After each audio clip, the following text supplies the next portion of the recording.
புரிந்து கொண்டவர்களால் மட்டுமே ஆட்சி அதிகாரம், அரசியல் அதிகாரம் என்ன என்பதையும் புரிந்து கொள்ள முடியும்.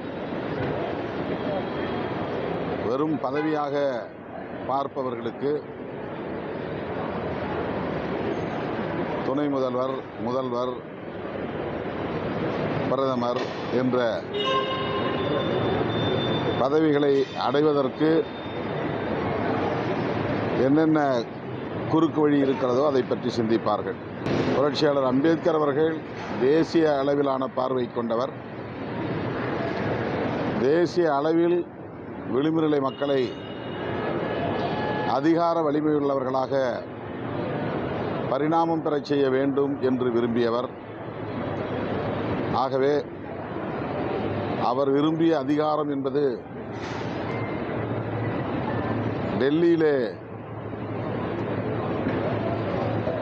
கோலோச்சக்கூடிய பிரதமர் பதவி என்பதுதான் உண்மையான அரசியல் அதிகாரம் என்று நான் ஒரு விளக்கம் சொன்னேன்.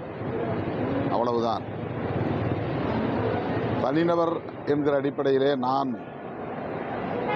எனக்கான பதவி என்ற பொருளில் சொல்லவில்லை.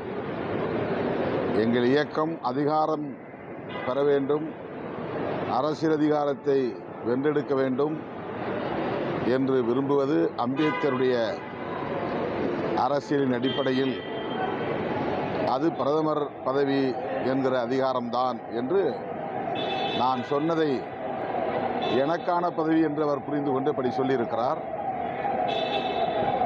அந்த அடிப்படையில் தான் துணை முதல்வர் பதவியை பெற வேண்டும் என்றும் அவர் குறிப்பிட்டிருக்கிறார்.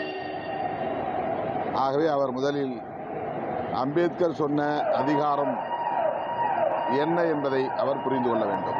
வேங்கை வயல் பிரச்சனையில் பிஜேபி என்ன செய்தது என்பதை அவர் சொல்லட்டும்.